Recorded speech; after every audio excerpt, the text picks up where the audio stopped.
కార్తీక మాసం మాస శివరాత్రి సందర్భంగా నంద్యాల పట్టణం ప్రథమనందీశ్వర స్వామి మరియు రోజాకుంట వీధిలో వెలిసిన వెంకటేశ్వర నాగలింగేశ్వర స్వామి దేవస్థానంలో పార్వతీ పరమేశ్వరుల కళ్యాణోత్సవం వైభవంగా నిర్వహించడం జరిగింది. భక్తాదులు విశేషంగా హాజరయ్యారు.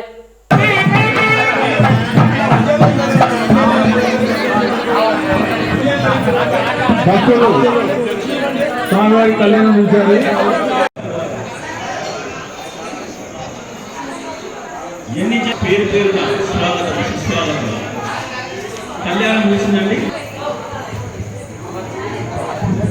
ఈరోజు మంగళ వాయిద్యాలు వాయించారు.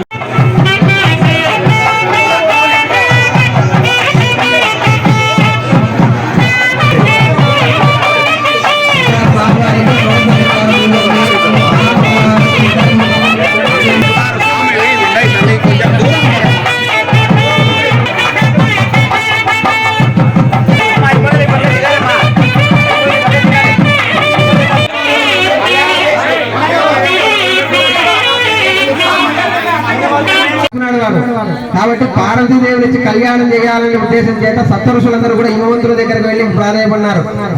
శరీరం అంతా మూడు మూసుకుంటారు. కపాలమాలలు, రుద్రాక్షలు, కిందిరు చుట్టూ ఏముందని ఇవ్వమంటావు, ఏం ఐశ్వర్యం ఉందని ఈశ్వరుడు పదవిని ఇచ్చినటువంటి స్వామి ఈశ్వరుడయ్యా.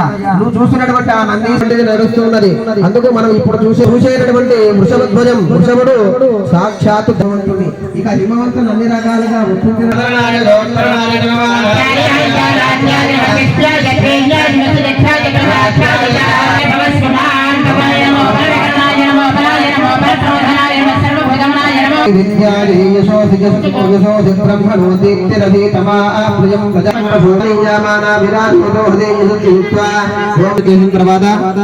ఈ మధుపర్కంలో తేను ఆచమనంగా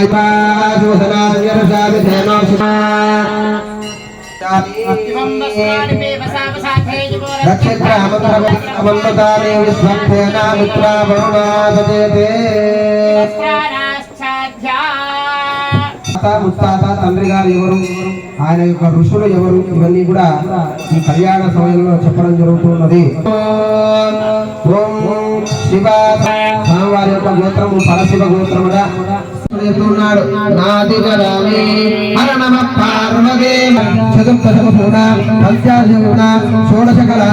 అష్టాదశ పురాణానాం అశ్వన్యాది నక్షత్రానాం మాంగళ్యదాయినే నమః సర్వమంగళాయ నమః మంత్రభాషిణ్యే నమః.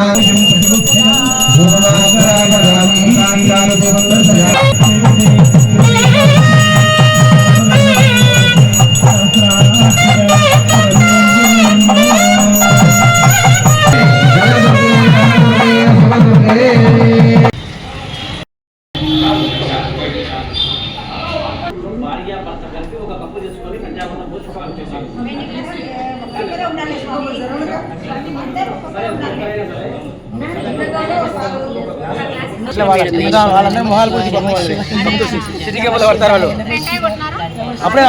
అప్పుడే ఇంకేనా పూజ చేస్తున్నారమ్మా. అట్లా మళ్ళీ ఒకసారి వీళ్ళందరూ మళ్ళీ కాబట్టి ఇంకా పోయొద్దండి.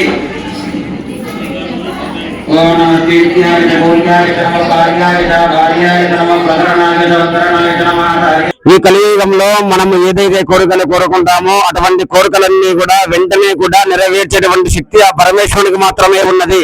అటువంటి పరమేశ్వరునికి ప్రీతికరమైనటువంటి కార్తీక మాసంలో మన రోజాకుంటలో వెలిసినటువంటి శ్రీ వెంకటేశ్వర దేవస్థానం నందు భక్తులందరి చేత సామూహికంగా విశేషమైనటువంటి మహాలింగార్చన కార్యక్రమాలు, అనంతరం శివపురాణము సహిత శివ కళ్యాణం అన్ని కూడా విశేషంగా జరపబడ్డాయి. కాబట్టి భక్తులందరూ కూడా ఇటువంటి కార్యక్రమంలో ముందుగా ఇలా పాల్గొని ఇటువంటి కార్యక్రమాలు జయప్రదం చేయవలసిందిగా కోరుకుంటున్నాము. ఇంతటి కార్యక్రమానికి గాను ముందుండి లభించిన వ్యక్తి ఎవరయ్యా అంటే ఈ ఆలయానికి అధ్యక్షులైనటువంటి ధర్మకర్త మేడం సుబ్బగురుమూర్తి శర్మ గారు, అలాగే కమిటీ మెంబర్లు అందరూ కూడా ఈ కార్యక్రమాన్ని విశేషంగా ఎంతో జయప్రదం చేశారు. కాబట్టి భక్తులందరూ కూడా తర్వాత కార్యక్రమాల్లో అందరూ కూడా పాల్గొని ఆ యొక్క దేవీ దేవకు కృపకు పాత్రలవుతారని తెలియజేయడం జరుగుతున్నది. జై గురుదత్త. కార్తీక మాసం మాస శివరాత్రి సందర్భంగా రోదాగుండ దేవాలయంలో ఈ రోజు స్వామికి మహాలింగార్చన, బిల్వార్చన మరియు శివపార్వతుల కళ్యాణము మరియు శివపురాణము చెప్పినాము. కావున ఈ కార్యక్రమంకు వచ్చి మహాభక్తులందరూ వచ్చి వచ్చినందువల్ల చాలా సంతోషమైంది. ఈ కార్యక్రమం జయప్రదం చేసినారు. మా రోజాకుంట దేవస్థానంలో నాగలింగేశ్వర స్వామికి నెలంతా నిర్విఘ్నంగా ప్రదోషకాలం గాని ఉదయకాలం గాని ప్రతిరోజు ప్రతినిత్యం పంచామృత అభిషేకాలు చేసినాము మహిళలందరం పెద్ద ఎత్తున. అలాగే అన్ని కళ్యాణాలు చేస్తున్నాము. ఈ రోజు విశేషంగా మాస శివరాత్రి సందర్భంగా మహాలింగార్చన పుట్టమన్నుతో 365 శివలింగాలు చేసి మన నందన శర్మ గారి ఆధ్వర్యంలో స్వామికి మహాలింగార్చన చేసి అభిషేకం చేసి, అలాగే బిల్వార్చన, తర్వాత శివపార్వతుల కళ్యాణము, అలాగే మహిళలందరూ పెద్ద ఎత్తున పాల్గొన్నారు. కళ్యాణం అయిన తర్వాత శివపురాణం ఉంటుంది. శివపురాణం విని తీర్థ ప్రసాదాలు తీసుకొని పోవాల్సిందిగా కోరుతున్నాము.